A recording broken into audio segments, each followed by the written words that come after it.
what I would say for a good study to me is like looking at the QVC or even looking at because the America is very what is it kind of famous for this, which is the prescription commercials, the medical commercials.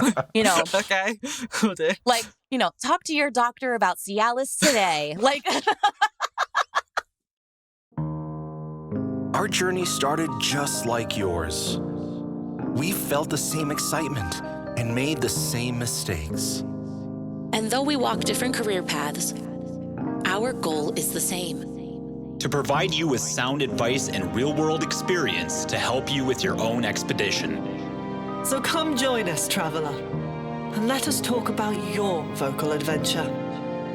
On behalf of the Cold Read Council, let's start the show. Hello, good morning, good afternoon, good evening, wherever you are. Everybody's bopping here is the new thing that Eldurrino came up with. Thank you so much, Eldurrino. Very, very happy to hear the new intro. Yeah, here we are, Cold Read the Podcast. We are your companions in your vocal adventure. I hope you are all doing absolutely well. If you have anything that you want us to talk about, any topics, anything that you have, you can email us, ColdReadthePodcast@gmail.com. Again, ColdReadthePodcast@gmail.com. Or you can join our Discord. Link is always going to be in the description of these videos, whether you're catching us on YouTube or anywhere you can get your podcasts. Come on in, join the community. We have a good network of people that can help us all out. Or just come in for the daily memes. And again, thank you for Funny Hatter, and thank you for Fire and Brimstone for providing those. We appreciate it. We love seeing those, and they continue. If you have any audio that you're working on, though, and we're going to go into a little bit of audio review again today, please feel free just to either drop it in the audio uploads, let a mod know if you can't go through with it, or just email it to us again, ColdReadthePodcast@gmail.com. We'd love to give you constructive feedback, and it's very important for using the word constructive. We don't want to shame anybody. We don't want to do anything strange. We want to make sure to help you out. So let's check in with our hosts and make sure that everybody's okay. Booka, welcome back. Thank you for whole new season. We appreciate you being here.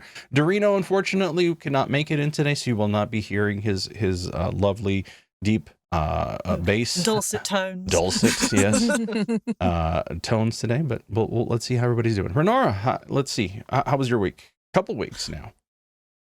Well, my OU adventure, Open University for those, has been intriguing.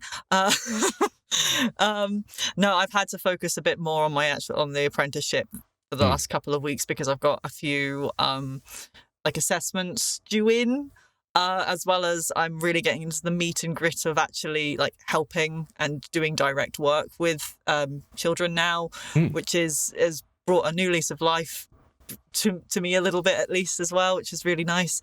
In regards to the voice acting stuff, I got some feedback on accent work, so that'll be intriguing, and yes. I'd like to talk about it just a little bit because, as the OG fans of the podcast, I've been working on my American accent since the beginning, so it would be very nice to know what you guys think of it so far, as well as sharing some stuff that I didn't realise until this person told me. Okay. But yes, I've got my Dunma retakes back. They went through all of my old stuff and went, you mispronounced this, you mispronounced this, you mispronounced this, and I'm there going, okay, thank God they went through it, because I was worried, because they've changed a lot of the pronunciations for some of the names now. Well, at least you didn't have to dig through your audio and do it yourself. Yeah, that's very, very true. Thank you, KM, for digging through it all. But yes, I have been just doing, and the horrors persist, but so do I. Basically, gotcha.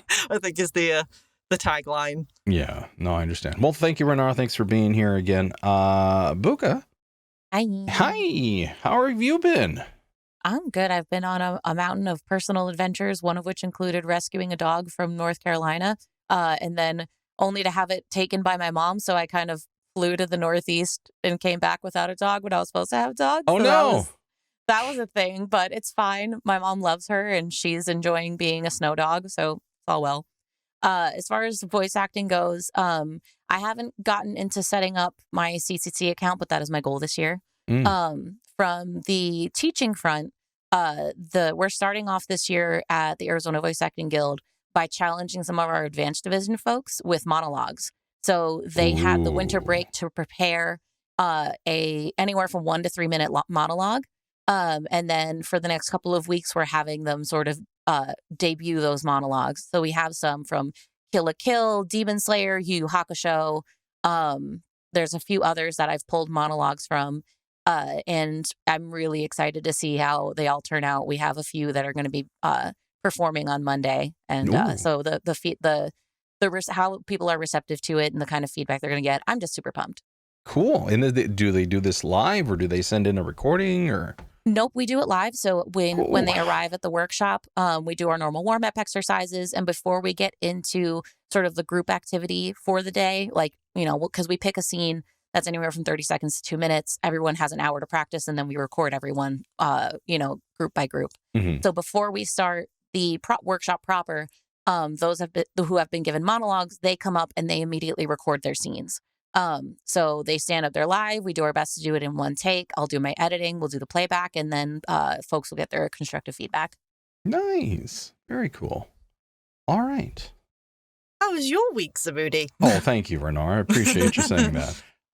So I, as I mentioned, and I'm sure we're going to get into in the topic, I did do one audition. You know what? One is better than none.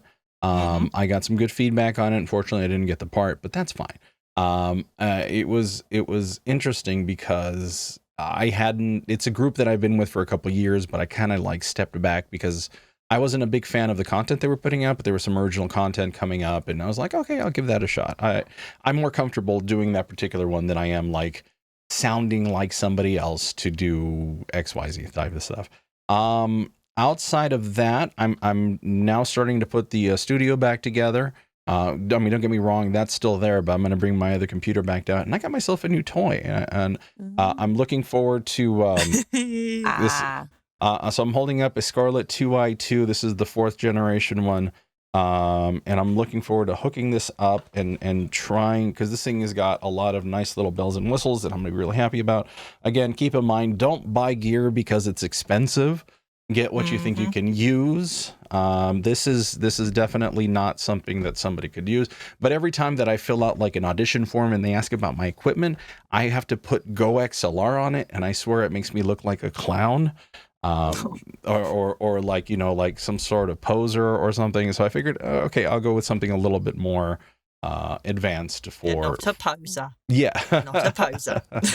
No, but I mean, like I said, it makes me look kind of amateurish. I think that I was using this type. And don't get me wrong, I love my Go XLR. I love to be able to play sound effects and stuff and be able to give myself, like a type of special effects on the fly and everything like that. But I don't need that. This is more of a streaming thing. This is more of an actual recording thing. So, yeah. So looking forward to see what the next week. The other thing I did want to say is the energies did come out. I don't know if anybody had an opportunity to watch the energies. It's a brand new series that came out. It's got my voice in it. I get to play Ivor. This has been like 2 years in development. So I was very happy to actually see the final product. So if you get a second, check it out. We did send out a tweet or X or whatever the hell you want to call it. And yeah. I still don't know what is it, like Twix? I don't know what to call it anymore. I have no idea what it's called. Yeah, I'm at that point. Okay, first topic I did want to go into, and this is based off of Eldurrino pointing out that Tara Strong had an issue that came up. This was actually kind of back in October, so I'm going to bring the article up on my side so I can. Kind of go into. Sorry, I had it up a second ago. I don't know where it went. Where did my document go? Hold on, let me bring it up in chat then. Okay, so I don't know where people are with this. I mean, they say essentially don't meet your idols because they will always disappoint. And I don't know if having access to wait, do we already have something on? It's more the fact of I've met Tom Scar and it didn't go well. Oh, no. So I can attest to don't meet your idols because you'll revert to your 13-year-old self and you'll cringe at it for the rest of your damn life. But well, might not be what we're talking about here. Sorry. Okay, no problem. So essentially what ended up happening is, and I've seen this with other stars and other individuals, they post something on Twitter or on Instagram and people don't agree with, and the cancellation campaign tends to start. Where are we on, does a person's opinion on, in this particular case with Tara, it was Israeli-Palestine, a tweet where she was bad-mouthing Hamas, or not bad-mouthing, but saying essentially what Hamas has been up to, which made it seem like she was supporting Israel, which means, and it goes down this rabbit hole. But the key word is there is seems, is what I haven't seen this. I don't know what the tweet is. I think everyone's entitled to their own opinion because we're all human. Well, I'd need to see what. Well, do you have the tweet? I do have the tweet, actually. Intriguing. So, yes. Right. Before I get too far into that anymore, there's been other stars and there's been other people who have essentially made personal hot topics type of situation. I've always been in a position where I like your work. Does it really matter to me what you do in your personal time? And that's definitely a hot button issue in my house, because we talk about J.K. Rowling a lot, and we know that, that's a whole rabbit hole. And I'll get to that in a second. Okay, so the tweet in itself, and it's funny because they have to put it like allegedly also read. So first one was, gosh, I had it up in a second. Our hearts are with Palestine and Israeli children. No, hold on. Let me go. No, that's them. That's them kicking her out. Okay. Gosh, I had it up a second ago. I'm gonna have to go back to digging for it. Go ahead. It's going to be, she said something. So from what I can understand so far is that she's basically very personally as herself, not as a character or anything like that. Just she has tweeted out something to do with the Israeli-Palestine conflict. Yes. And people have read that tweet and have, because you said the word seemed, and a lot of people can read into things when there might not be something to read into. I'm just saying. Okay. I get what you're saying. If that makes sense. Yeah. I don't want to say too much because I don't know what has been said. And my browser's freaking out right now, so it's not really... Language is so important, is basically what I'm trying to say, because some people can read... It's like the same person can read the same book and have completely different experiences of that book because people interpret things differently. In the context of talking about whether or not a voice actor should have their own personal opinion on something, yes. Everyone has their own personal opinion on something. Should it affect their work? I think we've spoken about it before, that the work is separate to the individual. What you produce is you produce something, and that work is produced professionally as part of your job. If, however, I'd say if you're using Twitter as a professional means and you are presenting yourself very professionally via Twitter, and that's what you've basically been on Twitter for the longest time, it might come across as a bit of a sort of taking a sharp left to people who follow her. So that might have been a bit of a sort of shock to see her commenting on something when she might not have commented on previous political things before. When you have people who are in big names or something, and they're mostly political on Twitter, people just sort of go with it. And yes, it causes forest fires and things like that, but it's half expected from some people, if that makes sense. But if it was, again, okay, I am spitballing here. No, and you're fine. So I'm looking at, I don't know if this is pieces of it, but I think it might be the whole thing. And again, I quote, this is the tweet that she put out. Absolutely devastating. I pray for peace. I fear for my family there. I fear for all suffering in this terrorist attack, sickening how anyone condones or celebrates any violence.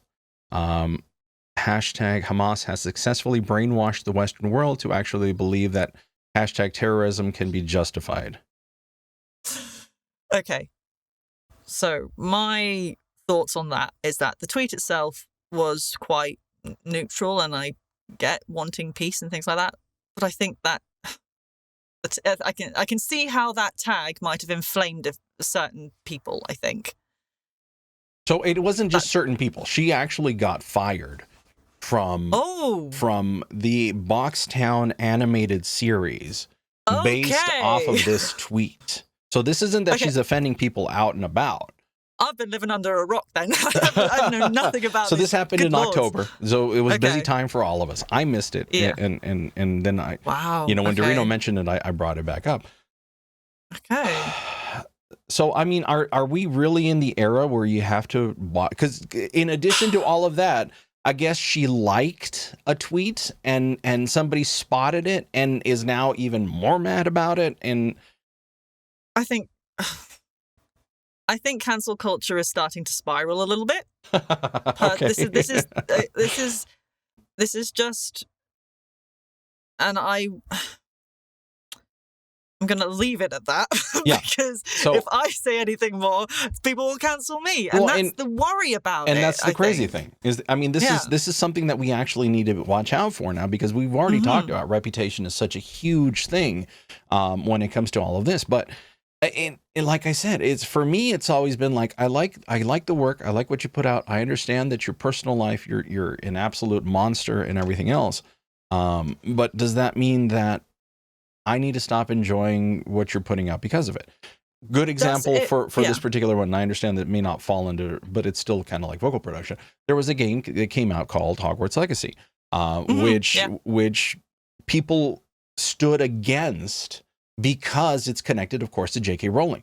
J.K. Rowling had nothing to do with the production of the game. There is something to be said between the difference of IP and the difference of the person, I think, and that and Harry Potter is a very good example of that. Right. She may have come up with that, and she may own the rights to the intellectual property. However, that in itself, it becomes its own entity, and it becomes its own thing through people who enjoy it, if that makes sense. It's not necessarily a massive reflection on her, if that makes sense. Right. She can have her own views. She can people can say and do what they want.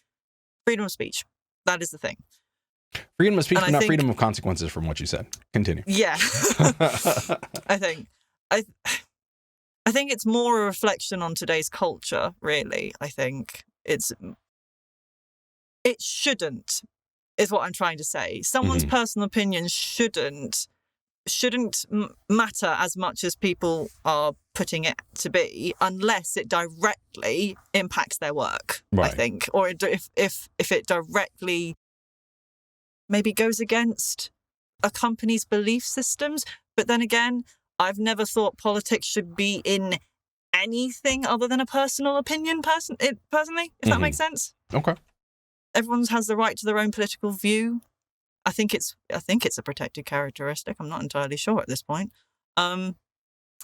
It's a thing. Everyone has them. Doesn't mean you have to listen to it. Doesn't mean you have to.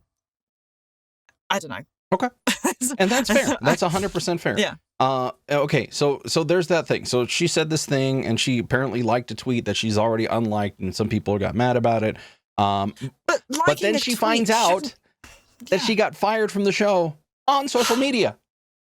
Okay, now that's not good. I will say that doesn't feel right to me. No. I think if you're going to let somebody go, they should say and speak, and people should be able to fight their corner. Yeah. So there's this whole social media monster that's on top of us now. Yeah. So I mean, A, I guess watch what you say on social media. B, watch what you like, because apparently people are watching that. And I still don't think it should affect you on a personal level. I'm curious I've kind of got Renara's point. Booka, any thoughts? No, Booka too. So I spent that time reading up on it. Yes. So for me personally, I'm of the mind, if it's racist, sexist, or homophobic, you can fuck off. But But That's fair. That's pretty much where I'm at. Like, I don't like I think you might have mentioned before, J.K. Rowling is a really good example of that. She's a TERF, and I'm not about it. 100%. Yes, and so I understand that. yeah, for me, it's just like that kind of ruins the fandom for me in a way. Okay. But her being an individual creator, I think that adds a different level of nuance. Where, you know, if you're looking at an entire, you know, there's an entire production that goes into like in a show like that. So I can kind of get why that company doesn't want to be associated with it. Unfortunately, I don't know enough about the conflict to know if there's a right side. Right. I'm kind of in the same boat there when it comes to the current war and everything. War is terrible. Why are we going down that road? But whatever. Yeah. So it's tough. I like I say, I don't even want to like say one way or the other if they reacted out of turn. People have their beliefs, and if it doesn't align, you know, you don't necessarily want to be side by side with someone who, you know, is in direct opposition of your like integral beliefs. So yeah, it's really rough. Perfectly fine. Yeah. Yeah. But as far as individuals like fans, trying to, I guess, decide one way or the other, I can see where fans might have a degree of separation and be okay with separating the artist from the art. Now, which I think is a very different perspective from people who are creating something together. Okay. I am also now beginning to wonder whether, if you don't like something that someone has said, you don't have to attack them back just because they said something. I think is a philosophy that I guess I would not live by, but I have had several people in my life say things that I 100% absolutely do not agree with, and and it hurts, and it really hurts to hear these things. However, I'm not going to attack them back because they've said that. And I'm wondering if, because of so much lashing that she's received from this one tweet, that's why she got fired. If the company themselves had an issue with that one tweet, then by all rights they can, if it affects the ethos of the company she's working for and what she's representing is going against that ethos, then yes, that is something that should be taken into account. And yes, it can be a dismissal. You wouldn't have somebody working, let's say, well, in a position of power and abuse that power by saying something, or manipulating someone by saying their own views, so to speak. But if it's a reaction from the mob, and I say it in the Roman context, if that makes sense, I'm not sure if that itself. Oh no! What happened? We lost Booka. We've lost. Oh no! We've lost a Booka. Okay. Oh no! All right. But I'll finish my point. I don't think companies should pay. They should listen to their audience, by all means, yes. But if it doesn't affect the ethos of the company, then I don't think it should be a fireable offence, if that makes any sense. If it's a troubling, worrying, maybe yes. If they should pull her aside and have a cautionary talk about perhaps don't do this, and go through the sort of processes and steps of doing the disciplinaries and of that. But to jump straight to firing just because of one tweet doesn't feel correct, I think. And again, that's absolutely fair. Oh, gosh. We're moving around. The internet, the storms and all. Yes. There we go. Yeah. Okay, let me put you back because I kind of moved you over. Welcome back. Okay, so I mean, in general, obviously, like when it comes to the way that you're, and okay, so let me go this way. So one of the reasons I found this as an interesting one is because that particular role that I was going for before was one that had a character that had not safe for work lines attached to it. So one of my concerns, I guess, when it comes to putting in, because they didn't mention which of the 4 characters would have fallen under that, and how I would have felt had the one that I tried out for actually had it. And the reality is, after it's if everything's done in a tasteful way and you know, it's not overly, I don't know, sensualized, I think I would be okay with it.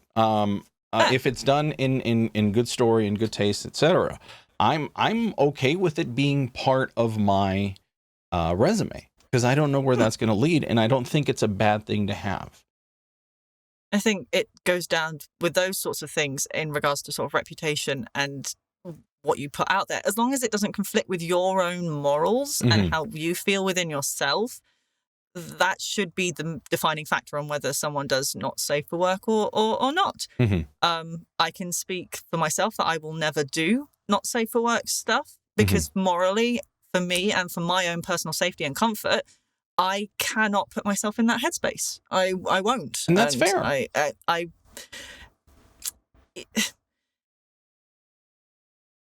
If I'm on a long-term project and it's part of the character, however, and I've grown with that character, then I would probably be speaking to the director to see how we could do it in a safe manner with my own personal experiences. That, I think, is the caveat to that, because it's a slow, gradual burn into it. But for not safe for work, like just for its own sake, right, I won't do that. Gotcha. But that's just me. I don't know about you, Booka. I feel like it's a hard choice to make because it can impact the entire trajectory of your voice acting career. So it's like if you decide to go into an area of adult content, Disney ain't hiring you. So it's definitely a choice. I've actually seen one of my friends and fellow voice actors, Zach Mayer. He's done work in a lot of different video games. He's done web series. And fairly recently, he did an adult, very adult anime called Fire at His Fingertips. So if you've ever seen it, wow, yeah, it's that making was a you direction. blush. Okay. The reason, listen, there's a story to this, okay? Okay. No, see, I'm a supportive friend. I saw that he had posted, "Oh, I'm in this new anime, Fire at His Fingertips." I'm like, "Oh, that looks so cute. It's about firefighters." So let me go ahead. You know what? I'm going to be a supportive friend. I'm going to buy both seasons. Oh. And I bought it, and then I left it alone for a while. I was like, wait, I should actually watch this. And oh boy. Oh my. So on the right side, the version that Amazon sells cuts out the sex scenes, but they don't pretend that they're not there. But so, I'm just like, that was a choice. Okay. But so the whole point of that being, him having decided to do that, I can only imagine it is going to have an impact overall in his career. And it sucks that people can't sort of separate that kind of stuff. Like, I thought about if I did, I would 100% do it under a pseudonym. Like, I would, I'd be perfectly happy to do it, but more likely than not, I would do all of that work under a pseudonym, no face kind of deal. Like, and I realize that can get complicated, especially if you end up, registering with SAG and all of that too. It gets all the more complicated. So I definitely understand why people, why different industries kind of separate themselves from that, especially when you're looking at like these sort of prime example of Disney, Nickelodeon, etc. What you don't want is for someone to look at this. Oh no. And those Google searches are going to get a little funky. Okay. And I understand what you're saying. I understand what I'm basically trying to say is that it wouldn't have been like an exclusive NSFW. It would be like part of the story, right? Which if it would have been just like straight up ASMR, blah blah blah blah blah, hell no, I would not be in it. Magmorta in chat says there's a market for that stuff. It's just a fact of life. You're absolutely right, and there's nothing wrong with that. It just, like Booka said, it could definitely have an effect on the trajectory of your future. I don't think if it's a performance, I don't think if it's story driven, it should really affect you that way. But if it's like, for example, an anime that is exclusively for that, then it would change the situation. I definitely think there is, like what was said, there is definitely a space for it, and there is a want for those sorts of things, and there should be more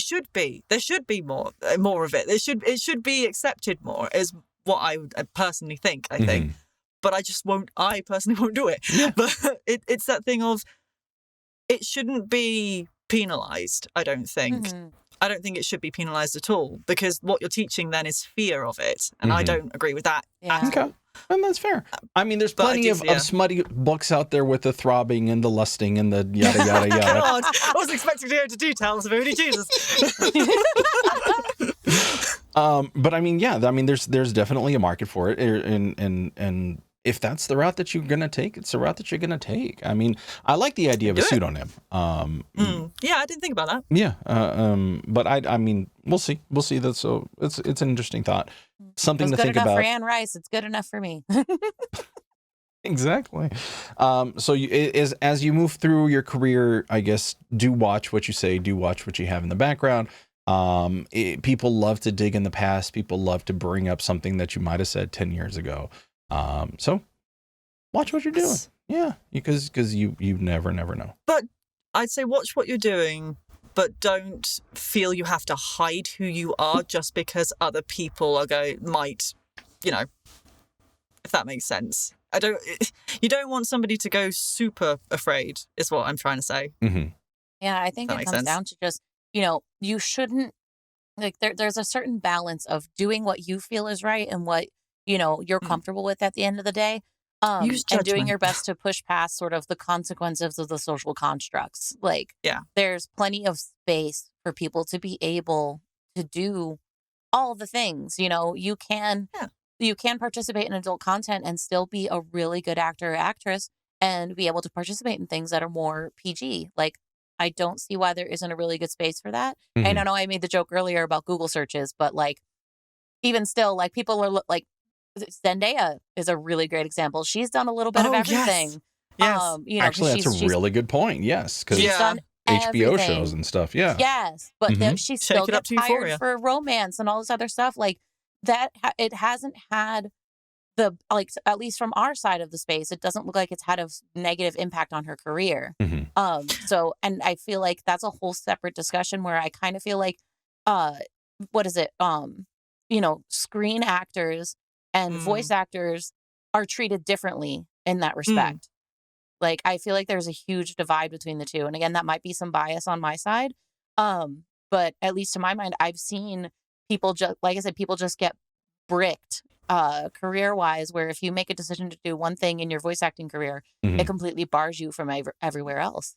Wow. And I know I've we've all seen or heard of the comments from like Disney contracts when it comes to like moral clauses and stuff like that. So yeah, generally that's after you sign, but yeah, if we get to that point, cool. We'll see what happens. You okay? Yeah, I'm fine. I'm just dying over at the other side of the pond. It's fine. What do you say to that? Let's continue. I love flabbergasting you guys. It's great. Sorry. All right. I think we've gone through this topic enough and very cool. Let's move on. I wanted to talk about Renara and some accent work. Indeed. So I recently received basically, again, feedback from my Imperial Guard from Skywind, which I was asked to do an American accent for because my British accent is used for the Dunmer. So they went, "Can you do an American accent?" And I went, "I can bloody well try." So for some context, because I did send Zamoody some... Yeah, I have it ready. So. Some clips of bits and pieces of my work. And I would love to hear, one, what you guys think of it. Two, whether you can tell what possible dialect I'm trying to do, because they picked up and said that I was doing a certain type of a slight American accent and asked, "What type are you meant to be doing?" And I just froze and went, "I don't know, because I was just asked to do American and I'm not sure now." But we can get into it.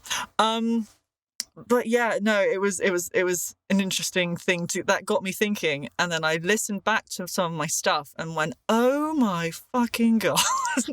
I am doing that. But no, I ended up having to do 2 voice types for this. Okay. Both American accents. One was meant to be a lot softer because this woman is meant to be sort of like priest type, or very much sort of like a cleric individual who fights but is a very, very nice sweetheart. And the other one is, "Stop right there, criminal scum," like Wes Johnson, that sort of thing. Gotcha.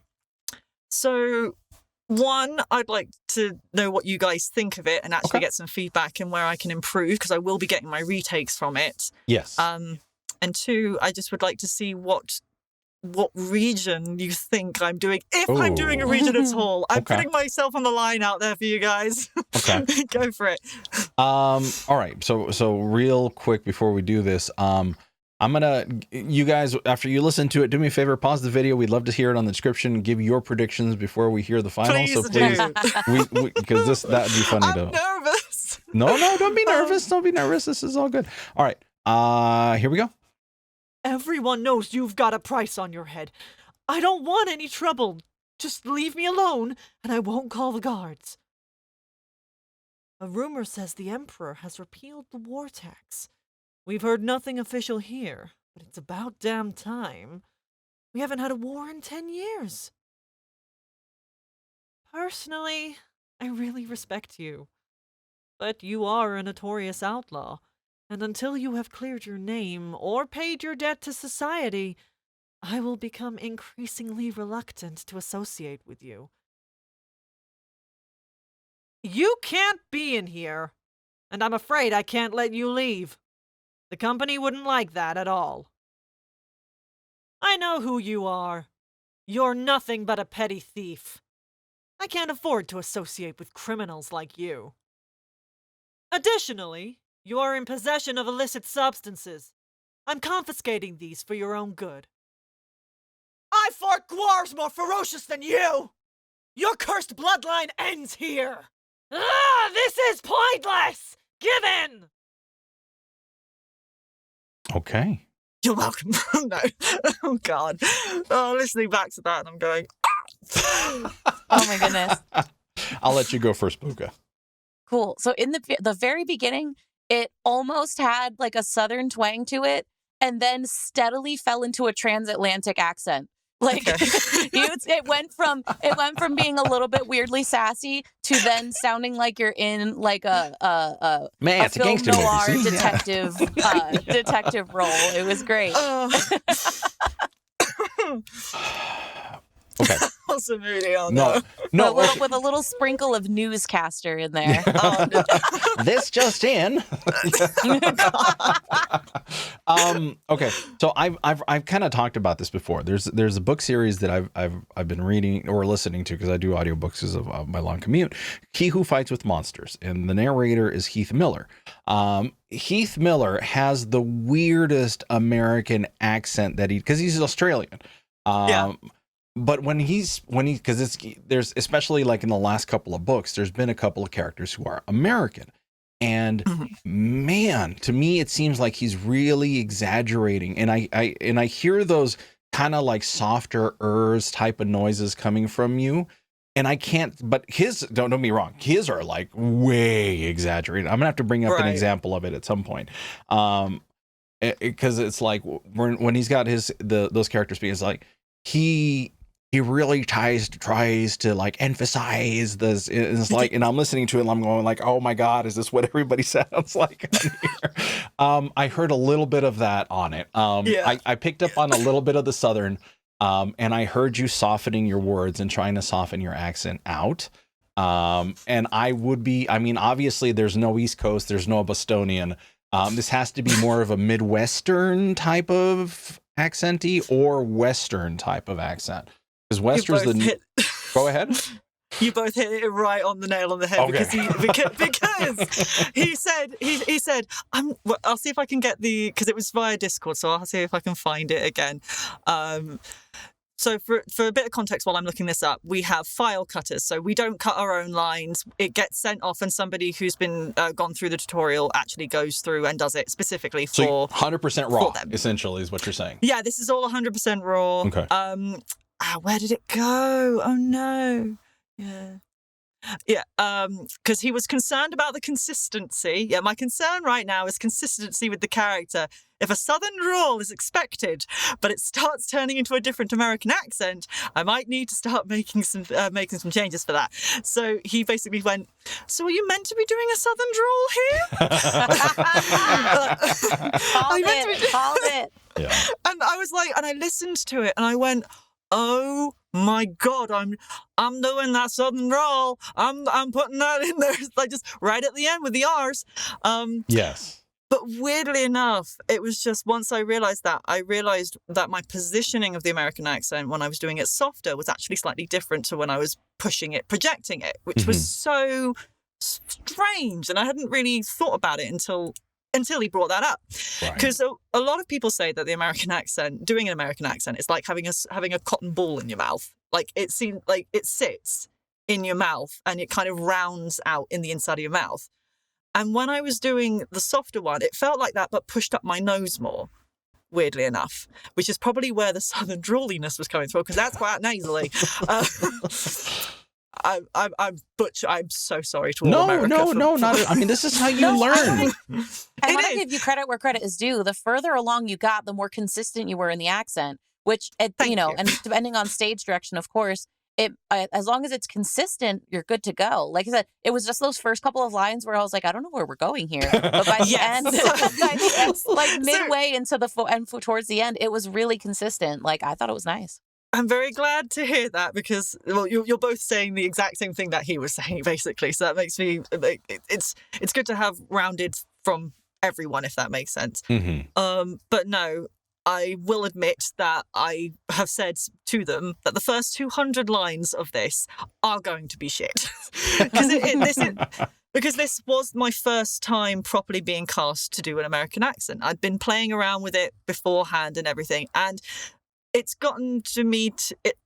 That was me stumbling over a sentence half formed that tripped and fell into a hole. No. Poor this sentence. Is where my accent is now after doing 1,200 lines of this. Just to put it into perspective for anyone who's learning an accent, because I'm doing two voice types. I'm doing a slightly softer one and a more projected one for the two types of characters, and it's taken me this long to get to here, and I've still got a bit of way to go, obviously. And I am expecting, because I asked them to be absolutely ruthless, because that's how I learn. I'd much rather they told me it straight to my face if it was rubbish or not, because we're all our own worst critics. And 100%. And it was just listening back to it, I was like, ugh, but yeah. We all cringe when we listen back to this stuff, so don't worry about that part. But yeah, I mean, I'd love to see where this is going, and we're gonna, because when it comes to accent stuff, I've always said I'm terrible at it. My Mexican accent, funny enough, I'm Mexican, sounds Irish. And even my wife makes fun of me for it. So it's like ingrained in me to not be able to, even though I can speak both languages, I can't recreate the accent for either side. I can't even do a Spanish speaker, or I'm sorry, an American speaker doing trying to speak Spanish. I can't. As much as I try, and it just turns into like stereotypical, or to the point where it's like possibly I'm offending people when it comes to trying to do it, That is the worry, but because when you first start out, it's going to be you learn by listening. That's how, at least with accents. And I had to do, during this process, I did a lot of research on vowels and the way your O's are different. Because confiscated, that word alone, I put that in there for a reason. The word, because I kept tripping up on that line. I kept slipping back into English for the word confiscated because I wasn't sure how the O goes. And it took me a while. I had to do some research online, and it's almost an R sound. O's become O's. Yep. Yeah. And I didn't know that until doing several things. And because previously I've had bits back saying, you sound so English still. You really do sound like transatlantic. Because the vowel sounds I hadn't changed. I hadn't realised how many different variations of vowel sounds there are between American and British. And it was just those small bits and pieces that once I had those, it made the sentences flow a little better. And I guess now you've said, the consistency came with that. And it was just those moments of reflection when it comes to an accent is what helps you get to an accent.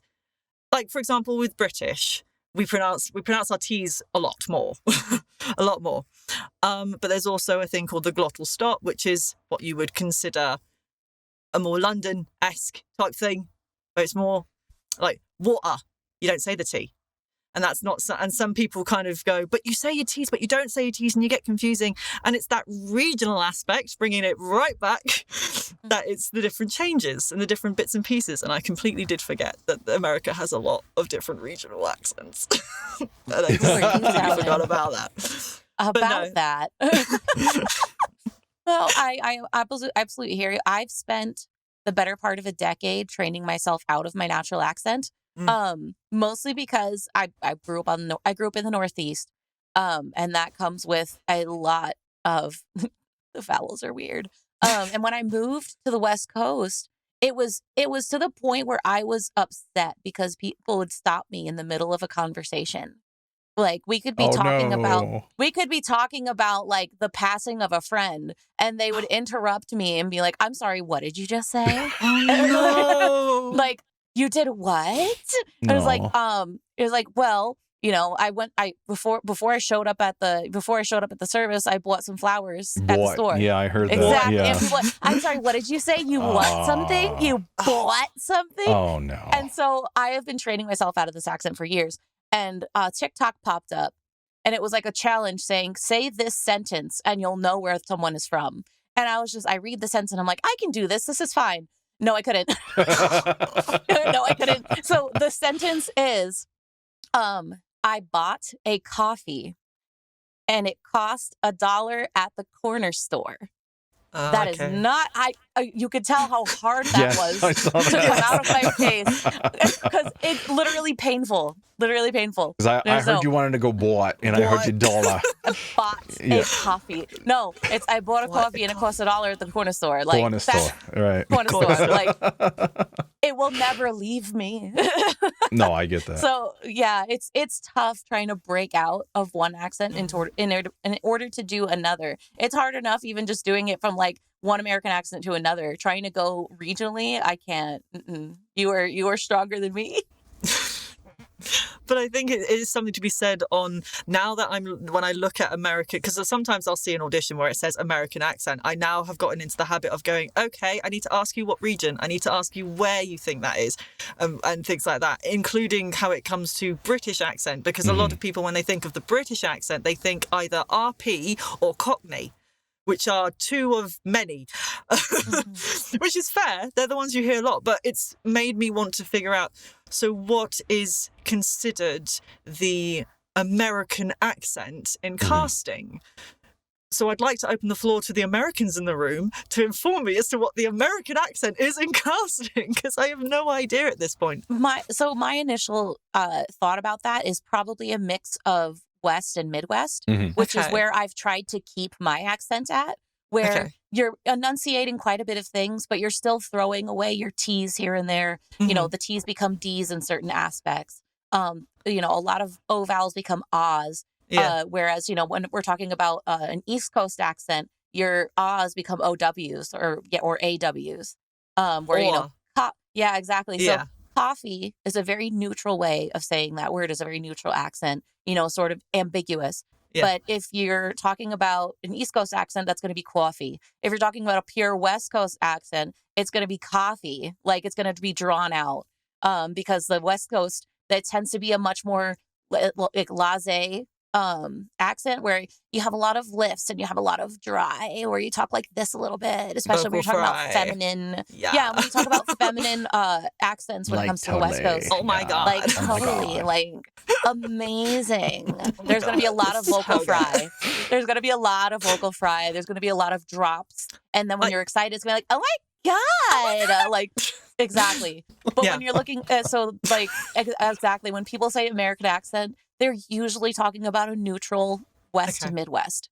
But if they want something real specific, they're going to tell you, like, no, we want a New England accent. We want a Boston accent. We want a New York accent. We want a Nuevo Rican accent, which is a whole other thing, which is Puerto Ricans that grew up in Puerto Rican. Sorry, I didn't hear the P. Nuevo Rican is the accent. Orale, papi, let's go. Come on.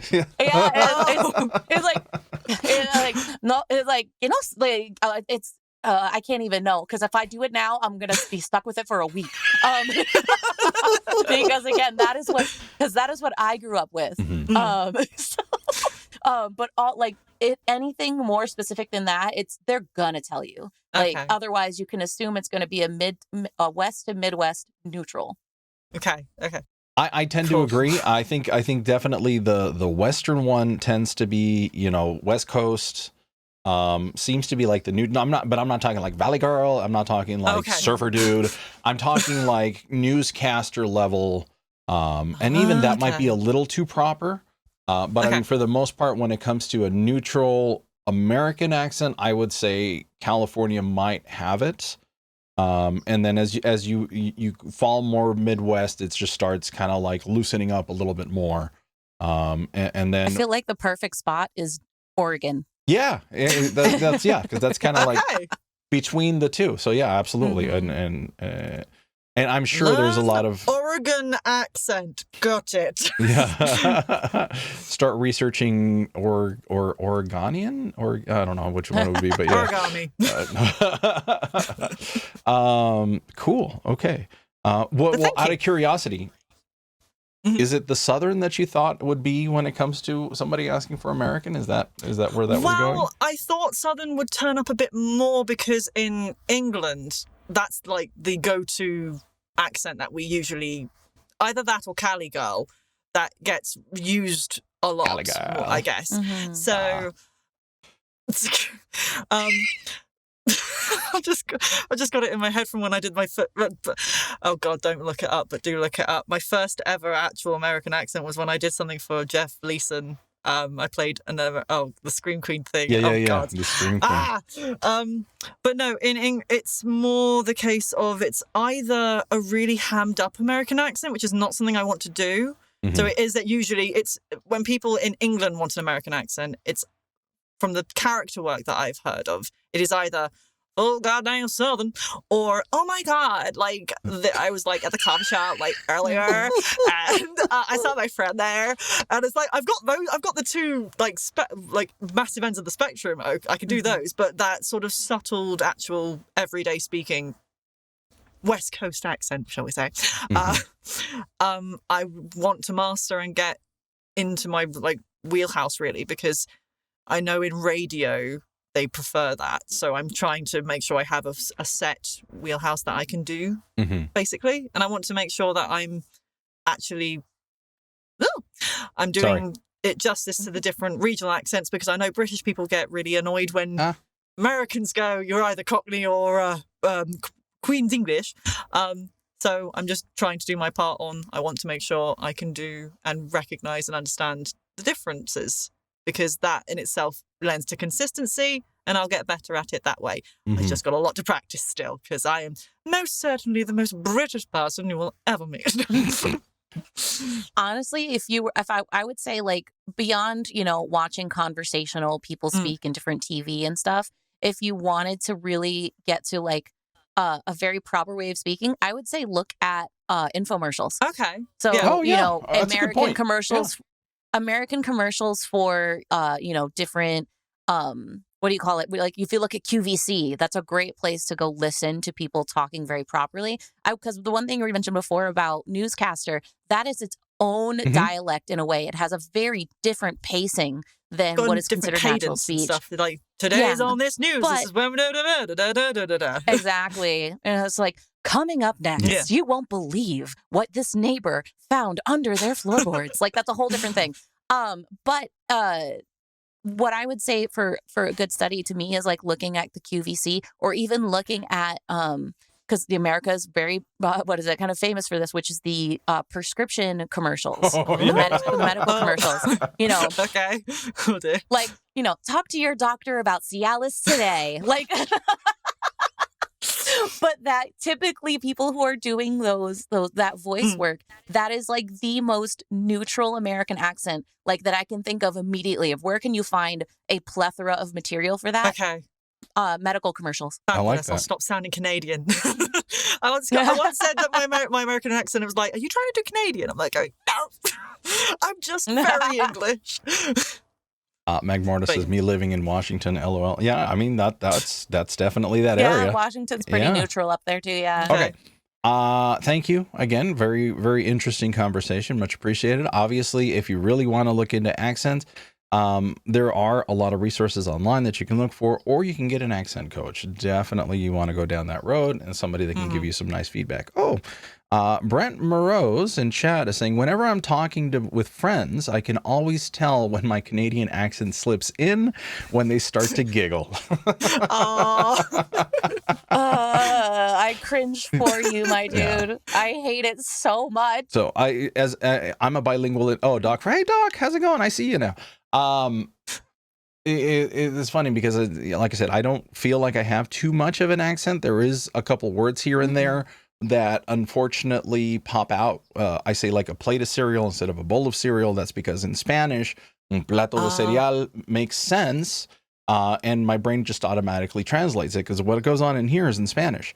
And I've got to like translate it as I go, and it slips out. My wife all the time says that I do the Ricky Ricardo-isms every now and then, and it just comes out. There's nothing I can do. Doc also says, thankfully, it's only a couple of words for me. I know what I'm talking about. No, totally get it. I understand. Yeah. Even last night, I have come to learn that the more drunk I get, all of the training I've done to get rid of my accent goes out the window. All of it, I slip right back into it and I can't get out of it. I do start to go a bit London. Like bit Cockney, bit what you say, mate. on the when it goes, yeah. Yeah. Okay. Maybe we can consider, like, if we hit 1,000 subs on YouTube, we can have like a drunk podcast night. Find the time in between for all of us. We were just talking about reputations, Zamoody. We don't want to be saying something. Jesus. See, what we could do as a sober version is just let me talk to my family back east for 30 minutes. And it just sticks with you. And, exactly. Just talk them on the phone for 30 minutes, and then I'll come right back. We'll be good to go. And I just heard myself again. Yeah, it was there. Let me talk to my family. No. Like, totally. Let me talk to my family. Oh my God. Okay, cool. We want to get to this audio review. We absolutely appreciate. So I shared my screen. Do me a favor, jump on over there if you haven't already. Excellent. So this is a Mitch Mark, I believe, from audio. So I'm just going to play it, and hopefully you all can hear it. So we're going to go 3, 2, 1. Kid, I don't think you understand the magnitude of the situation. I came back to find you, because you know where to find this son of a bitch. You can tell me now, or I can pry it out of you. What's it gonna be?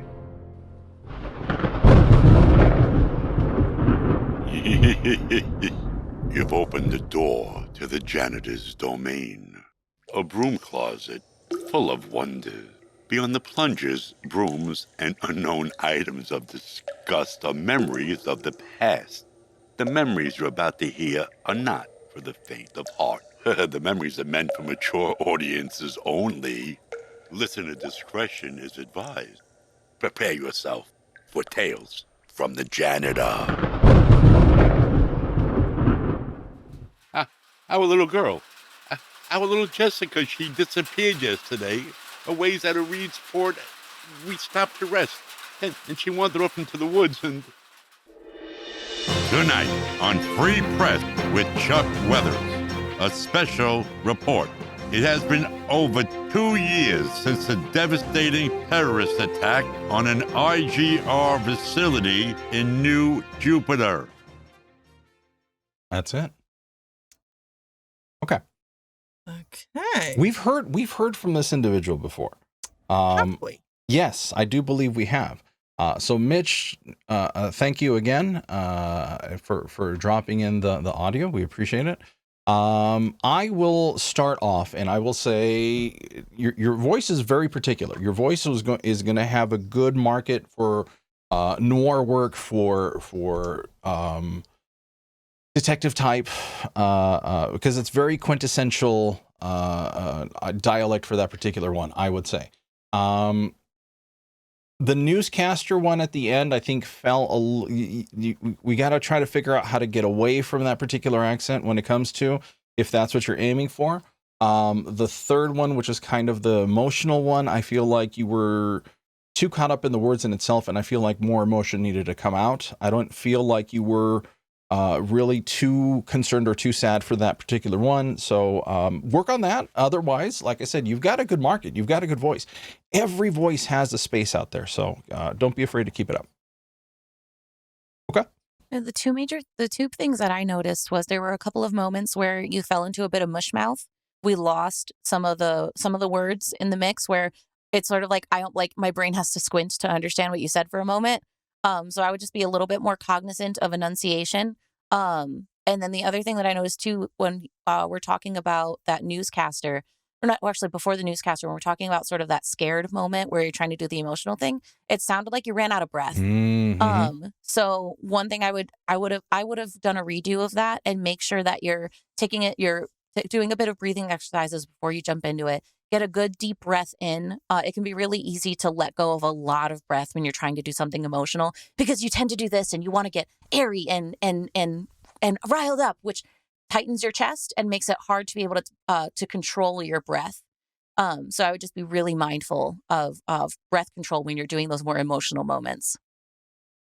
And I think with the emotional moments, actually, I'm going to add to that in the sense of I didn't get a sense of your full dynamic range and what quite possibly we could hear from you in that regard, because I got a little confused with the emotional one because it sounded, at least in my ears, I was like, wait, is he happy? Wait, no, the words don't set, the scene does not tend towards a happy reaction. Hang on a minute. If you see my face, I do a weird facial expression when I was listening. But I think I really want to hear that panic, that frantic nature of, we lost our daughter yesterday. Oh my God. And the first couple, I think, felt quite reedy. And when I say reedy, I mean, I can tell you're reading the lines and you're not speaking to a person or a character, or you're not speaking to the audience. And I really would like to see what I really want to feel and be in those scenes with you. And I think if we push your dynamic range and we hear those peaks and troughs and just have that come through, the transitions to each one will be so much clearer, because the first and second kind of, without that thunder effect in the middle, I probably wouldn't have known really that they were two different ones other than what he was speaking about. Yeah. The voice, but oh my God, your voice is like butter. I love it. Oh, it's great. It's such that sort of, yeah, like they say, film noir, that sort of gritty detective, that sort of that stranger in the corner that's dark and mysterious, that one that has a whiskey in their hand. And there is so much, your voice is great, and I really want to hear everything that you can do with it, basically, is what I'm trying to say. And I think that's what needs to come through a bit more with because I think the scenes themselves lended quite nicely to what his voice type is. I just want to feel more, man. I just want to feel more. I think Renara hit it in the head. I think you might have your face too close to like the script. You're just like reading it. You're try to take like a quick 3 read through, mull it in your head and think about yeah, definitely. And think about what the character is going through and not just what the words are on the paper. Maybe that'll help with the emotion showing a little bit more. Because if you're just going through it in the first time and you're just kind of like reading it out, you don't know where it's going to end up, and you may trap yourself as you're recording. So something to consider. We'd love to hear any updated version that you may want to come up with. Please feel free to post again. I know I've heard your voice before, and so I may have to go back and look to see. I think it was the original clip, just the very first one, and now you've got this expanded one. So don't be afraid. And then don't be afraid to like try a younger version of your voice. Don't be afraid to explore a little bit more, because it was all the same tone. So try to mess around. And again, if you don't want to go that route, there's of course a market for somebody that can do that quintessential noir voice. So I want to add just one more thing.